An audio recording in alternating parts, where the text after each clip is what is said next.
Bienvenue sur Ottawa-Spy, où chaque trajet cache une histoire. Aujourd'hui, direction le cœur académique de la capitale, l'Université d'Ottawa. Nous infiltrons un itinéraire en apparence banal, mais qui dissimule des pépites historiques, des lieux de pouvoir, et des secrets bien gardés. Préparez-vous à découvrir Ottawa sous un nouveau jour. L'infiltration commence maintenant. Nous voici sur Waller Street, une artère discrète, mais stratégique. Cette rue, méconnue du grand public, joue pourtant un rôle clé dans le paysage intellectuel et économique du Canada. Ce n'est pas une avenue bruyante, bordée de commerces tapageurs ou de vitrines scintillantes, mais plutôt un passage feutré où se croisent étudiants pressés, professeurs érudits et hommes d'affaires en devenir. Un carrefour où l'avenir se façonne, loin des projecteurs, mais non sans influence. L'imposant bâtiment devant nous, c'est le pavillon des Marais. Son architecture, résolument moderne, impose sa présence avec ses lignes de verre et d'acier, qui captent la lumière et la reflètent comme une métaphore du savoir en perpétuelle évolution. Un édifice qui respire l'ambition et le prestige. Ce n'est pas un bâtiment comme les autres. Derrière ces murs, se trament bien plus que des cours magistraux et des réunions académiques. On y forge des leaders. On y façonne des esprits affûtés, capables de naviguer dans les méandres de la finance, de la stratégie et de la communication. Le pavillon des Marais abrite l'école de gestion Telfer, une institution qui ne se contente pas d'enseigner, mais qui inspire.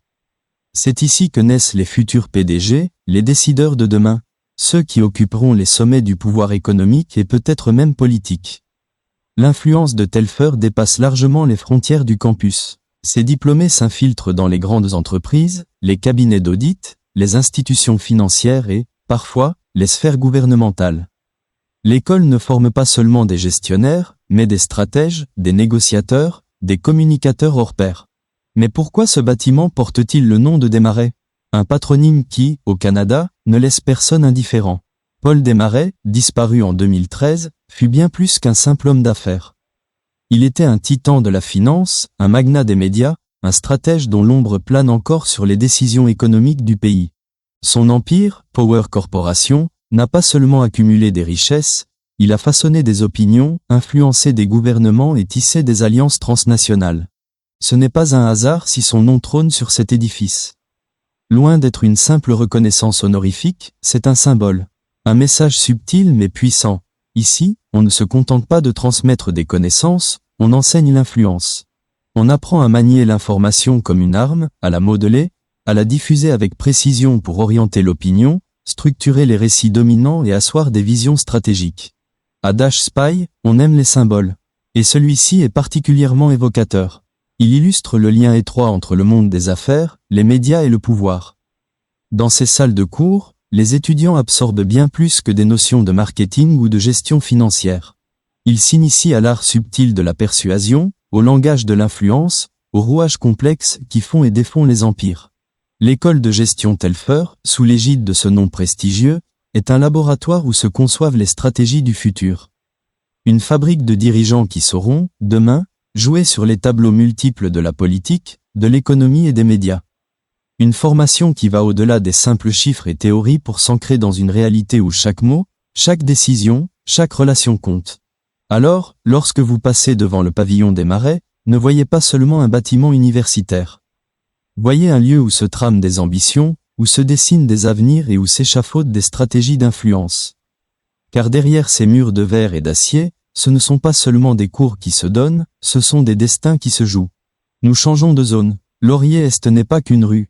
C'est une frontière invisible. D'un côté, la ville et ses lois, avec ses trottoirs bruyants, ses voitures pressées et ses passants distraits.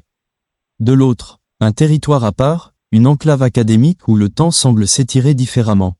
Nous pénétrons le domaine de l'Université d'Ottawa, l'une des institutions d'enseignement les plus anciennes du pays. Ici, chaque bâtiment a une histoire. Chaque couloir, chaque pierre posée il y a des décennies recèle une anecdote, un souvenir, un secret. Regardez bien ces murs. Certains datent de 1848, époque où l'université portait encore le nom de Collège de Beaton. Imaginez les prémices de cette grande institution, née d'un désir de savoir et de transmission, bâtie par des visionnaires persuadés que l'éducation était la clé du progrès. Les premières années furent marquées par l'effervescence d'un pays en construction. À cette époque, le Canada n'était encore qu'un regroupement de colonies, un territoire en pleine mutation. Les couloirs du collège de Beaton résonnaient des voix des premiers étudiants, des jeunes hommes avides d'apprendre, parfois issus de familles modestes, venus chercher ici un avenir meilleur. L'établissement, dirigé par les Oblats de Marie Immaculée, était alors un lieu où la discipline et la rigueur côtoyaient une effervescence intellectuelle digne des plus grandes académies européennes. Les murs de ces vieux édifices ont vu naître des idées révolutionnaires, des mouvements étudiants contestataires, des débats passionnés sur l'avenir du pays.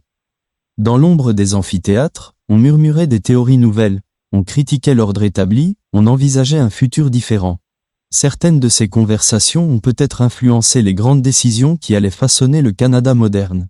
Mais l'histoire de cette université ne se limite pas aux grands discours et aux luttes intellectuelles. Elle est aussi tissée d'histoires humaines, de petites anecdotes qui font vibrer ses murs.